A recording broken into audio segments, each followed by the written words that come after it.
نحمده ونصلي على رسوله الكريم اما بعد بسم اللہ الرحمن الرحیم۔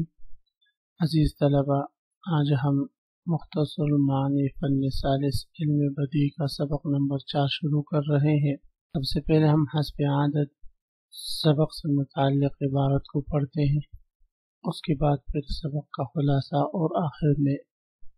عبارت کا ترجمہ اور مختصر تشریح ہم پڑھیں گے۔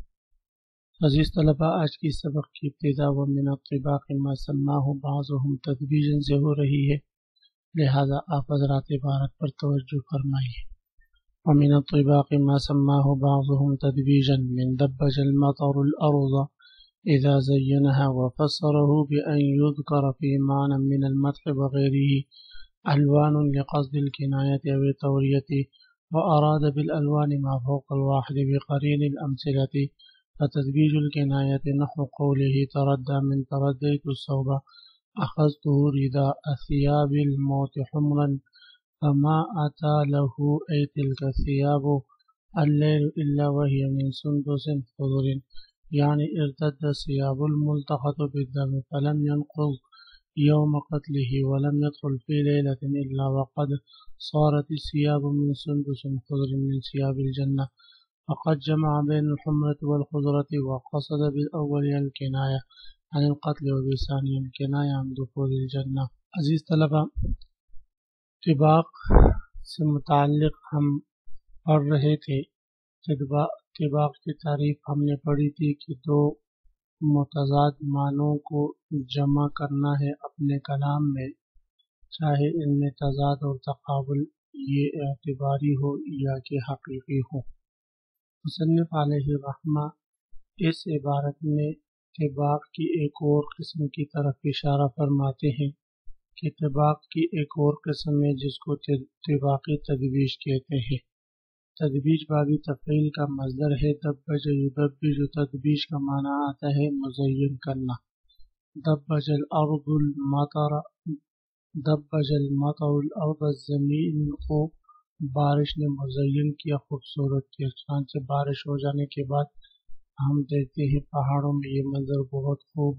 واضح ہو جاتا ہے کہ فضا بالکل صاف و شفاف ہو جاتی ہے اور دور دور تک مناظر ہمیں بڑے خوبصورت دکھائی دیتے ہیں۔ تو یہ تدبیج کا معنی آتا ہے مزین کرنا، خوبصورت کرنا،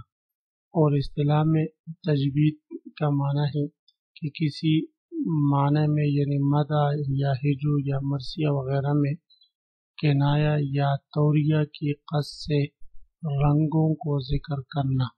ان یذکر فی معنی من المدح وغیرہ الوان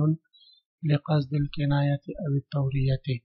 کہ مدح یا مدح کی طرح دیگر چیزیں ہیں، ہجا ہے، مرثیہ ہے، غزل وغیرہ ہے، جتنے بھی کلام کی مختلف قسمیں ہیں، ان میں کنایہ یا توریہ کے ارادے سے ہم مختلف الوان کو، مختلف رنگوں کو ذکر کرنے کو جو ہے تدبیج کہا جاتا ہے۔ پھر تدبیج کی مصنف علیہ الرحمہ نے دو قسمیں ذکر فرمائی ہے، ایک کا نام تدبیجی کنایہ ہے اور دوسرے کا نام تدبیجی توریہ ہے۔ تدبیجی کنایہ یہ ہے کہ ملزوم بول کر لازم معنی مراد لیا جائے، اور توریہ یہ ہے کہ اس کا جو ہے کوئی قریب والا معنی چھوڑ کر لفظ کا بعید والا معنی مراد لیا جائے، تو یہ توریہ کہلاتا ہے۔ بہرحال مصنف علیہ الرحمہ نے دونوں کو تعریف بھی ذکر کی ہیں اور دونوں کی مثالیں بھی مصنف علیہ الرحمہ ذکر فرمائیں گے۔ تو کہ عبارت پر توجہ فرمائیے۔ ومن الطباق ما سماہ بعضهم تدبیجا، طباق کی اقسام میں سے ایک قسم وہ ہے جس کو علماء نے تدبیج کا نام دیا ہے۔ من دبج المطر الارض اذا زینها، تدبیج کی لغوی معنی بتا رہے ہیں۔ تدبیج دبجہ سے ہے، جیسے کہا جاتا ہے دبج المطر الارض، دبج المطر الارض، زمین کو بارش نے خوبصورت کر دیا۔ اذا زینها، جب بارش کی وجہ سے وہ مزین ہو جائے، خوبصورت ہو جائے۔ یہ خوبصورتی فضا کی غبار آلود کے ختم ہونے کی وجہ سے بھی ہوتی ہے، اور بارش کی وجہ سے زمین پر مختلف قسم کے مختلف رنگوں کے سبزے اگتے ہیں، جس کی وجہ سے زمین کی خوبصورتیں بڑھ جاتی ہیں۔ وفسره بأن يذكر في معنى من المدح وغيره ألوان لقدر الکنایت او التوریت۔ وہ مصنف علیہ رحمت تدریج کی اصطلاحی تعریف ذکر فرما رہے ہیں کہ یذکر فی معنی من المدح وغیرہ الوان لقصد الکنایت او التوریت، کہ مدح یا مدح جیسی دیگر جو کلام کی صورت مثلا ہجا ہے، مرثیہ ہے، غزل ہے وغیرہ ہے، ان میں الوان لون کی جمع رنگ کو کہا جاتا ہے، مختلف رنگوں کو ذکر کیا جائے لقصد الکنایت او التوریت، کنایا یا توریہ کی قصد سے، کنایا یا توریہ کی قصد سے۔ واراد بالالوان ما فوق الواحد بقرین امثلۃ۔ مصنف علیہ رحمہ فرما رہے ہیں کہ جو تدبیج کی تعریف میں ہے کہ مختلف رنگوں کو ذکر کیا جائے، رنگوں جمع الوان جمع ذکر لے کر آئے ہیں، لیکن مراد اس سے ما فوق الواحد ہے، یعنی دو یا دو سے زیادہ رنگوں کو ذکر کیا جائے، یعنی یہ ضروری نہیں ہے کہ تین یا جمع کی تعداد میں رنگوں کا ذکر کرنا ضروری ہو، بلکہ دو بھی کافی ہو جاتے ہیں۔ اور اس کی دلیل یہ ہے کہ مصنف علیہ الرحمہ نے جو مثال ذکر کی ہے اس میں دو ہی رنگوں کا ذکر ہے، اس لیے فرمایا واراد بالالوان، مصنف علیہ الرحمہ نے الوان سے مراد لیا ہے ما فوق الواحد بقرینۃ الامثلہ، مثال کی قرینے کی بنا پر ما فوق الواحد رنگوں کو مراد لیا ہے۔ فتدبیج الکنایت، مصنف علیہ الرحمہ تدبیج الکنایہ یعنی تدبیج کنایہ کی تعریف اور اس کا مثال ذکر فرما رہے ہیں۔ تو تدبیج کنایہ یہی ہے کہ ملزوم بول کر لازم معنی مراد لیا جائے، اور اس کی مثال میں مصنف علیہ الرحمہ نے یہ شعر ذکر کیا، رداء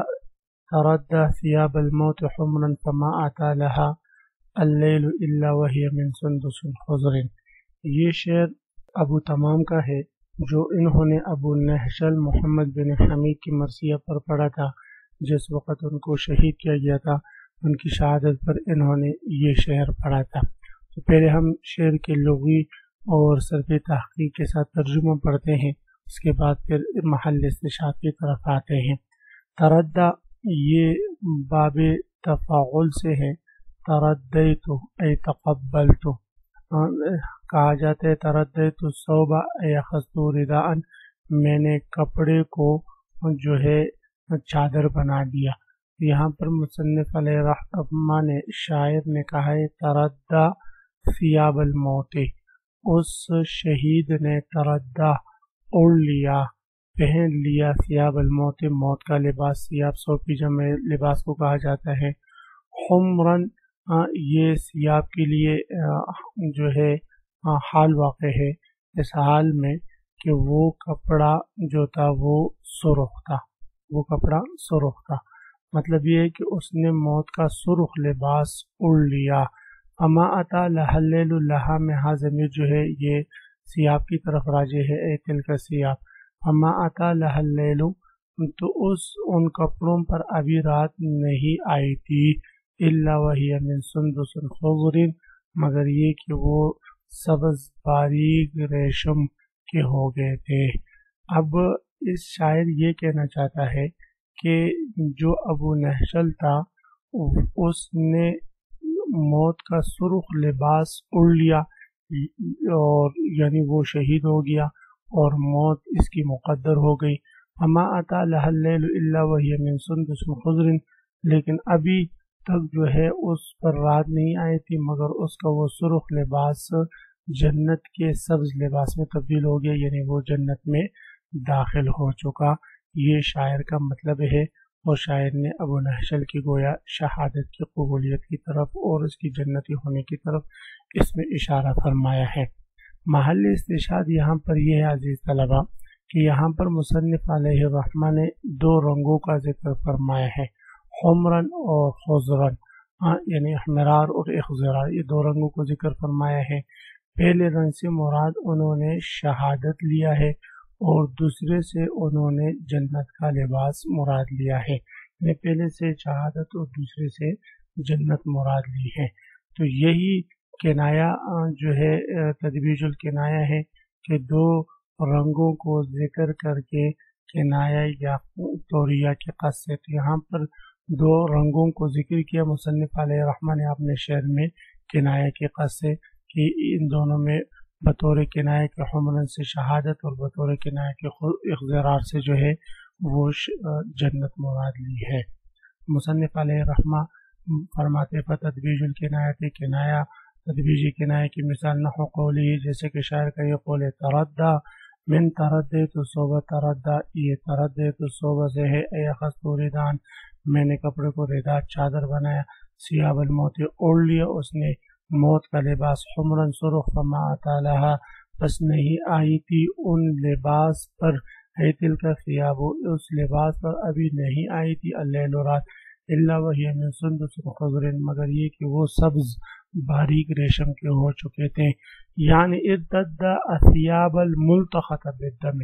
اس ابو نحشل نے اوڑھ لیا ایسے لباس کو، ایسے کفن کو، الملتخط بالدم جو سرخ خون میں لت پت تھا، فلم ينقض یوم قتلی ابھی تک اس کی شہادت کا دن گزرا ہی نہ تھا، رات داخل ہی نہیں ہوئی تھی، ولم يدخل فی لیلۃ اور اس کی شہادت کا دن ابھی اپنے رات میں داخل ہی نہیں ہوا تھا، الا وقد صارت الثياب من سندس خضر مگر یہ کہ اس کے کپڑے سبز باریک ریشم کے ہو چکے تھے، من ثياب الجنہ یعنی جنت کے لباس میں سے، فقد جمع بین الحمرۃ والخضرۃ مصنف علیہ الرحمہ نے اپنے شعر میں حمرہ اور خضرہ ان دونوں رنگوں کو جمع کیا، وقصد بالاول الکنایہ عن القتل اور پہلے رنگ سے یعنی حمرۃ الثياب سے کنایہ عن القتل مراد لیا ہے یعنی ان کی شہادت مراد لی ہے، وبالثانی اور دوسرے رنگ سے یعنی خضرۃ الثياب سے مصنف علیہ الرحمہ نے الکنایہ عن دخول الجنہ دخول جنہ سے کنایہ مراد لیا ہے۔ تو عزیز طلبہ اسی کے ساتھ آج کے سبق کا اختتام ہوا۔ آج کے سبق کا خلاصہ یہ ہوا کہ ہم نے طباغ کی اقسام میں سے ایک اور قسم تدبیج سے متعلق پڑھا، تدبیج کی لغوی اور اصطلاحی معنی ہم نے پڑھا۔ تدبیج کی دو قسموں میں سے پہلی قسم تدبیج الکنایہ آج سے متعلق ہم نے پڑھا اور اس کی مثال ہم نے پڑھی۔ آخر میں آپ حضرات سے آج کے سبق سے متعلق ایک سوال ہے، وہ یہ ہے کہ مصنف علیہ الرحمہ نے جو یہ شعر مثال میں ذکر کیا ہے تردہ ثیاب الموت حمرن فما اتی لہا اللیل الا وہی من سندس خضر، حمرن ترکیب میں کیا واقع ہے اس شعر میں، اور لہا اللیل میں جو ہا ضمیر ہے یہ کس کی طرف راجع ہے، اس کا مرجع آپ بتائیں۔ اللہ ہم سب کا حامی و ناصر ہو، آمین۔ آخر دعوانا ان الحمد للہ رب العالمین۔